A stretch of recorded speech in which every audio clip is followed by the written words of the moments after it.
श्रवण कुमार के वृत्तांत को समाप्त करने के पश्चात राजा दशरथ ने कहा, कौशल्य, मेरा अंतिम समय अब निकट आ चुका है। मुझे अब इन नेत्रों से कुछ भी दिखाई नहीं दे रहा।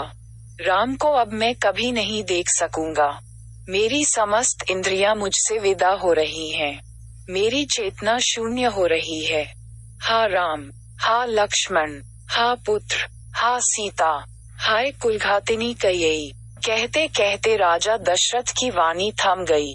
श्वास उखड़ गए और उनके प्राण पखेरु उड़ गए। उनके प्राण निकलते ही रानी कौशल्या पछाड़ खाकर भूमि पर गिर पड़ी।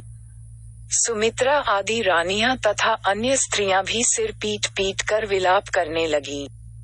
समस्त अंतःपुर में करुणाजनक क्रंदन गूंजने लगा। सदैव सुख समृद्धि से भरे रहने वाला राजप्रासाद दुख का आगार बन गया। चैतन्य होने पर कौशल्या ने अपने पति का मस्तिष्क अपनी जंघाओं पर रख लिया और विलाप करते हुए बोली, हा दुष्ट कैकेयी, तेरी कामना पूरी हुई। अब तू सुखपूर्वक राज्य सुख को भोग। पुत्र से तो मैं पहले ही विलग कर दी गई थी। आज पति से भी वियोग हो गया। अब मेरे लिए जीवित रहने का कोई अर्थ नहीं रहा। कैकेयी की राजकुमारी ने आज कौशल का नाश कर दिया है। मेरे पुत्र और पुत्रवधू अनाथों की भांति वनों में भटक रहे हैं। अयोध्यापति तो हम सबको छोड़कर चले गए। अब मिथिलापति भी सीता के दुख से दुखी होकर अधिक दिन जीवित नहीं रह पाएंगे। हा कैकेयी, तूने 2 कुलों का नाश कर दिया। कौशल्या महाराज दशरथ के शरीर से लिपटकर फिर मूर्छित हो गई। प्रातःकाल होने पर रोते हुए मंत्रियों ने राजा के शरीर को तेल के कुंड में रख दिया। राम के वियोग से पूर्व में ही पीड़ित अयोध्यावासियों को महाराज की मृत्यु के समाचार ने और भी दुखी बना दिया। राजा की मृत्यु के समाचार प्राप्त होते ही समस्त व्यथित मंत्री, दरबारी, मार्कंडेय, मौदगल, वामदेव, कश्यप तथा जाबाली वशिष्ठ के आश्रम में एकत्रित हुए। उन्होंने ऋषि वशिष्ठ से कहा, हे महर्षि, राज सिंहासन रिक्त नहीं रह सकता, अतः किसी रघुवंशी को सिंहासनाधीन कीजिए।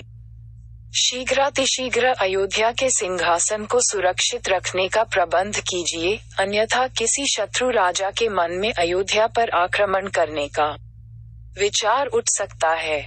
वशिष्ठ जी ने कहा, आप लोगों का कथन सत्य है।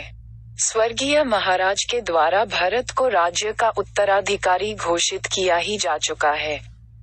अतः मैं भरत को उनके नाना के यहाँ से बुलाने के लिए अभी ही किसी कुशल दूत को भेजने की व्यवस्था करता हूँ। तत्काल राजगुरु वशिष्ठ ने सिद्धार्थ, विजय, जयंत तथा अशोकनंदन नामक चतुर दूतों को बुलवाकर आज्ञा दी कि शीघ्र कैकेयी जाओ और मेरा ये संदेश भरत और शत्रुघ्न को दो कि तुम्हें अत्यंत आवश्यक कार्य से अभी अयोध्या बुलाया है। ध्यान रखो कि वहाँ पर राम, लक्ष्मण और सीता को वन भेजने का या महाराज की मृत्यु का वर्णन कदापि मत करना। कोई भी ऐसी बात उनसे मत कहना जिससे उन्हें किसी अनिष्ट की आशंका हो या उनके मन में किसी भी प्रकार के अमंगल का संदेह उत्पन्न हो। राजगुरु वशिष्ठ की आज्ञा पाते ही चारों दूतों ने वायु के समान वेग वाले अश्वों पर सवार होकर कैकेयी देश के लिए प्रस्थान किया। वे मालिनी नदी पार करके हस्तिनापुर होते हुए पहले पांचाल और फिर वहां से शरदंड देश पहुँचे। वहां से वे इक्षुमती नदी को पार करके वाहलीक देश पहुँचे। फिर विपाशा नदी पार करके कैकेयी देश के गिरिव्रज नामक नगर में पहुँच गए। जिस रात्रि ये दूत गिरिव्रज पहुँचे उसी रात्रि को भरत ने एक अशुभ स्वप्न देखा। निद्रा त्यागने पर स्वप्न का स्मरण करके वे अत्यंत व्याकुल हो गए। अपने उस स्वप्न के विषय में एक मित्र को बताते हुए उन्होंने कहा, हे सखा, रात्रि में मैंने एक भयानक स्वप्न देखा है। स्वप्न में पिताजी के सिर के बाल खुले थे। वे पर्वत से गिरते हुए गोबर से लथपथ थे और अंजलि से बार बार तेल पी पीकर हंस रहे थे। मैंने उन्हें तिल और चावल खाते तथा शरीर पर तेल मलते देखा। इसके बाद मैंने देखा कि सारा समुद्र सूख गया है। चंद्रमा टूटकर पृथ्वी पर गिर पड़ा है। पिताजी के प्रिय हाथी के दांत टूट गए हैं। पर्वतमालाएं परस्पर टकराकर चूर चूर हो गई हैं और उससे निकलते हुए धुएं से पृथ्वी और आकाश काले हो गए हैं। मैंने देखा कि राजा गधों के रथ में सवार होकर दक्षिण दिशा की ओर चले गए। ऐसा प्रतीत होता है कि यह स्वप्न किसी अमंगल की पूर्व सूचना है। मेरा मन अत्यंत व्याकुल हो रहा है।